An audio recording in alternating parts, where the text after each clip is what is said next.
दोस्तों, करवा चौथ पर ऐसी पूजा कोई भी सुहागिन महिला ना करें। चौथ का व्रत खंडित हो जाता है, आपके पति का जीवन संकट में पड़ सकता है। साथ ही साथ करवा चौथ का व्रत 3 औरतें कभी ना रखें। व्रत रखने वाली महिला पर आते हैं कष्ट और चौथ माता को ये 3 चीजें भूलकर भी मत चढ़ाना। साथ ही जानिए पूजा का शुभ मुहूर्त दोस्तों, क्योंकि ये व्रत मां गौरी से संबंधित है, इसीलिए सच्चे दिल से कमेंट बॉक्स में लिखें जय माता पार्वती। मां पार्वती के लिए एक लायक तो बनता है, और हमारे चैनल को सब्सक्राइब करके इस बेल आइकॉन को जरूर प्रेस करें। दोस्तों, अक्सर महिलाएं करवा चौथ पर कई ऐसी गलतियां कर देती हैं जिसकी वजह से पति पत्नी को जिंदगी भर मुसीबतों का सामना करना पड़ता है। माना जाता है कि करवा चौथ का व्रत कोई मामूली व्रत नहीं होता। करवा चौथ में एक गलती भी व्रतधारी को भारी पड़ सकती है। शास्त्रों में बताया जाता है कि करवा चौथ का व्रत बेहद पवित्र और महत्वपूर्ण होता है, जिसे सही तरीके से करना जरूरी है ताकि देवी का आशीर्वाद मिले और जीवन में सुख समृद्धि बनी रहे। लेकिन इस दिन कुछ गलतियां करना व्रत की सफलता और जीवन में आने वाले शुभ फलों को प्रभावित कर सकता है। आइए जानते हैं करवा चौथ के दिन कौन सी 8 गलतियां भूलकर भी नहीं करनी चाहिए, जिससे आपके पति का जीवन संकट में पड़ सकता है। साथ ही जानिए पूजा का शुभ मुहूर्त। दोस्तों, ये पर्व मां गौरी से संबंधित हैं, इसलिए सच्चे दिल से कमेंट बॉक्स में लिखें जय माता पार्वती। मां पार्वती के लिए एक लाइक तो बनता है। दोस्तों, अक्सर महिलाएं करवा चौथ पर कई ऐसी गलतियां कर देती हैं जिसकी वजह से पति पत्नी को जिंदगी भर मुसीबत का सामना करना पड़ता है। करवा चौथ का व्रत कोई मामूली व्रत नहीं होता। करवा चौथ में की गई एक गलती भी व्रती को भारी पड़ सकती है। शास्त्रों में बताया जाता है कि खासकर करवा चौथ के दिन चौथ माता को यह 3 चीज कभी नहीं चढ़ानी चाहिए। इससे पति पर कष्ट आ जाते हैं, आपका व्रत भंग हो जाता है। पंचांग के अनुसार इस बार साल 2024 में करवा चौथ अक्टूबर के महीने में 20 तारीख को मनाया जाएगा। इस दिन रविवार है और पूजा का शुभ मुहूर्त है शाम 5:46 से लेकर शाम 7:02 तक है। दोस्तों, मुहूर्त के अनुसार पूजा पाठ करने का फल कई हजार गुना प्राप्त होता है। दाम्पत्य जीवन सुखमय हो जाता है। इस बार चांद निकलने का समय रात 8:30 पर है। इस बार चांद जल्दी ही निकलेगा। दोस्तों, अब जानते हैं करवा चौथ के दिन चौथ माता को ऐसा क्या नहीं चढ़ाना चाहिए जिससे कि पाप न लगे। खास करवा चौथ पर ऐसी पूजा किसी भी सुहागन महिला को नहीं करनी चाहिए। यह भी जान लेते हैं कि करवा चौथ का व्रत किसे नहीं रखना चाहिए। लेकिन दोस्तों, उससे पहले चैनल को सब्सक्राइब अवश्य कर लें।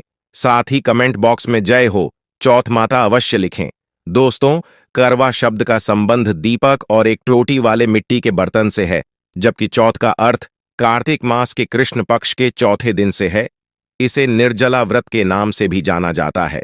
विवाहित महिलाएं अपने पति की लंबी उम्र, पति की सुरक्षा और कल्याण के लिए करवा चौथ का व्रत रखती हैं और भगवान शिव से अपने पति की हर कठिनाई से रक्षा करने की प्रार्थना करती है।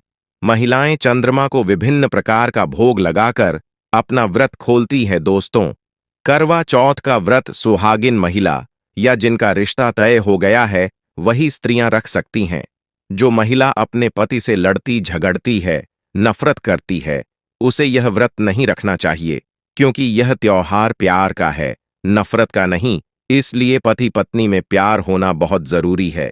करवा चौथ के व्रत में इस बात का ध्यान होना चाहिए कि स्त्रियां काले और सफेद रंग के कपड़े न पहने।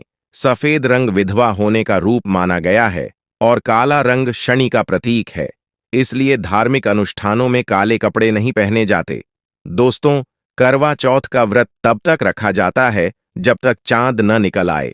शास्त्रों के अनुसार माना जाता है कि पत्नी अगर बीमार है तो उसकी जगह पति ये व्रत कर सकता है। किसी महिला को अगर मासिक धर्म आ जाए तो वो महिला पूजा पाठ में तो शामिल हो सकती है, लेकिन ईश्वर की प्रतिमा को छू नहीं सकती।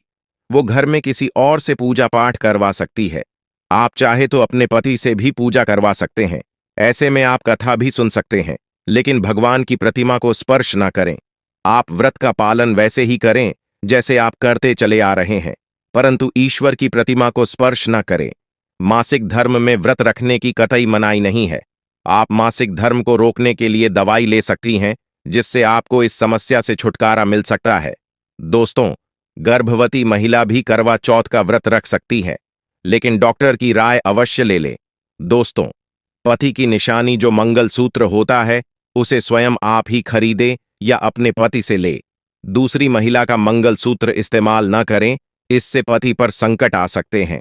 चौथ माता अर्थात माता पार्वती को प्रसन्न करने के लिए जितना ज्यादा हो सके मांग में संपूर्ण सिंदूर भरना चाहिए। माता रानी को सिंदूर से सजी महिला बहुत अच्छी लगती है। फिर वो देती है सौभाग्यशाली होने का वरदान, क्योंकि सिंदूर और मंगलसूत्र मां पार्वती से संबंधित है। कम से कम करवा चौथ पर मांग में भरपूर मात्रा में सिंदूर लगाना चाहिए और मंगलसूत्र हर हाल में गले में होना चाहिए। दोस्तों, करवा चौथ पर लाल और पीले रंग के कपड़े पहनना सर्वोत्तम माना गया है। इससे चौथ माता बहुत प्रसन्न होती है और देती है वरदान। वहीं आप हरा, पीला, गुलाबी, लाल या भगवा रंग भी पहन सकते हैं। भगवा रंग बहुत ही शुभ और मंगलकारी माना जाता है।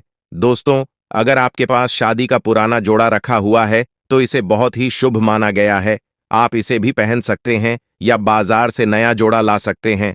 अगर आपका पति किसी काम से बाहर है तो ऐसे में आप अपने पति की फोटो द्वारा या ऑनलाइन मोबाइल, लैपटॉप आदि पर देखकर पूजा संपन्न कर सकते हैं। ऐसी पूजा भी फलीभूत हो जाती है।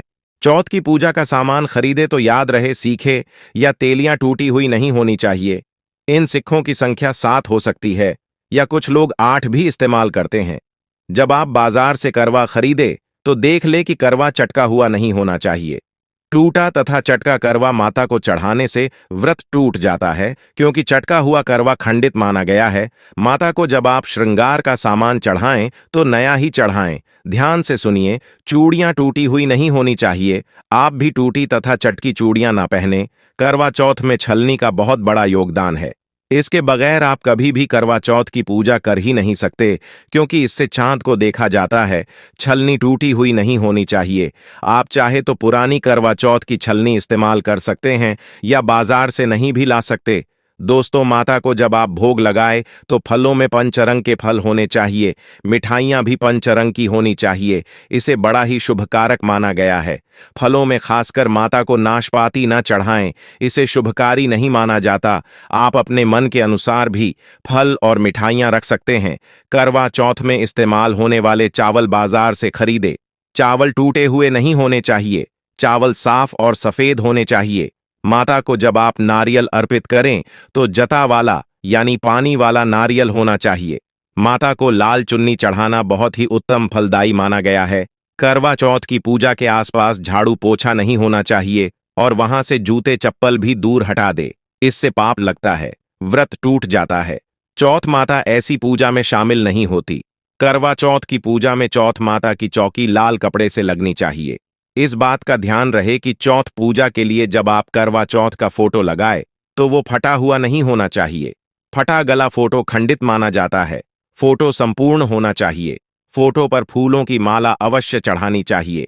करवा चौथ की पूजा में कथा अवश्य सुननी या पढ़नी चाहिए। करवा चौथ कथा जब आप सुनते हैं तो आपकी मुट्ठी में थोड़े चावल रखें।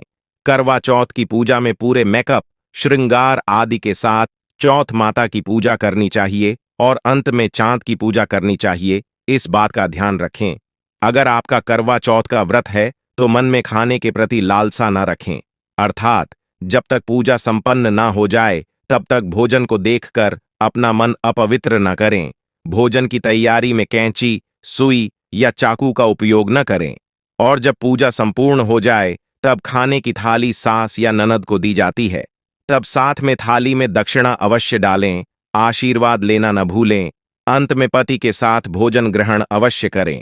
व्रत तोड़ने के बाद भोजन में फल खाने की सलाह दी जाती है। अगर आपका पति आपके साथ नहीं है या वो किसी कोई काम से बाहर गया हो तो ऐसे में आप पति का नाम लेकर भोजन ग्रहण कर सकते हो। व्रत संपूर्ण और सफल हो जाता है। दोस्तों, कमेंट बॉक्स में जय माता चौथ जरूर लिखें। धन्यवाद।